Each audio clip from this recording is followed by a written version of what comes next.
There are two things that have molded my career. One, when I was 6 or 7 years old, my mom and dad took me to a place in Baltimore called Sherwood Gardens. And it was an inner city garden, like 6 or 7 acres.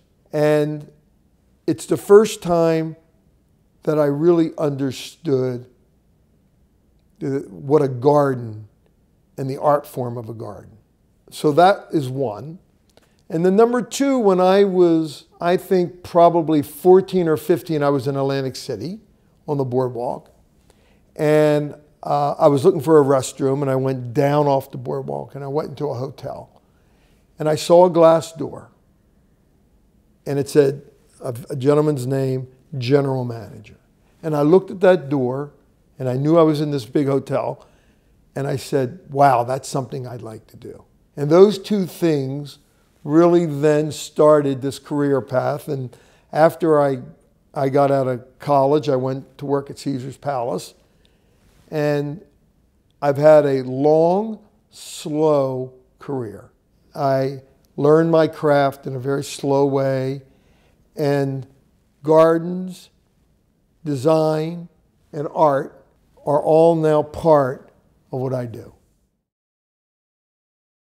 What's my favorite story? Because I started at Caesar's Palace in 1973 as a mail and information clerk.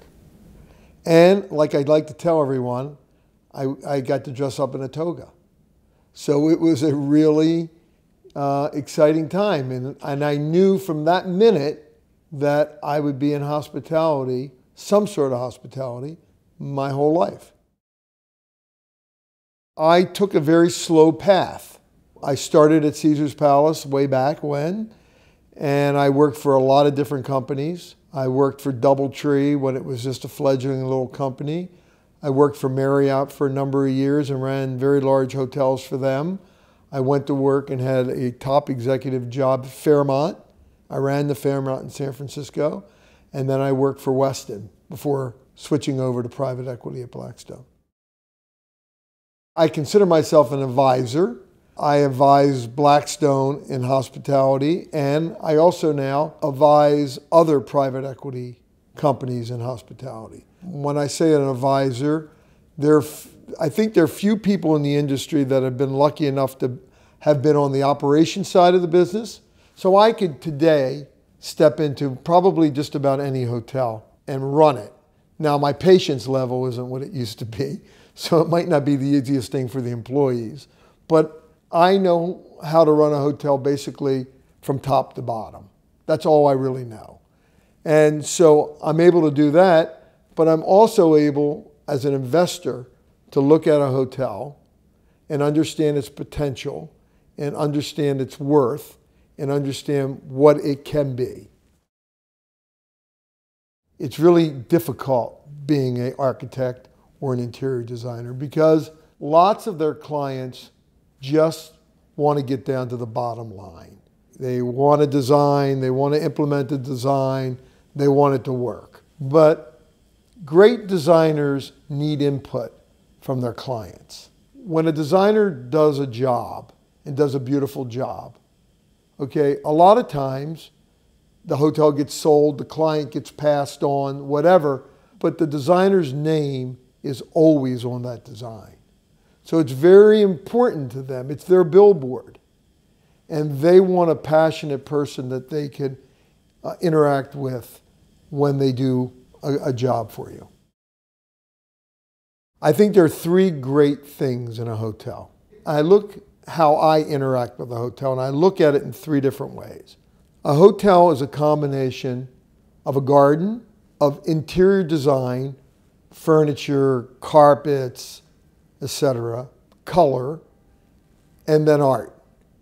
And I think the combination of those three things make a great hotel.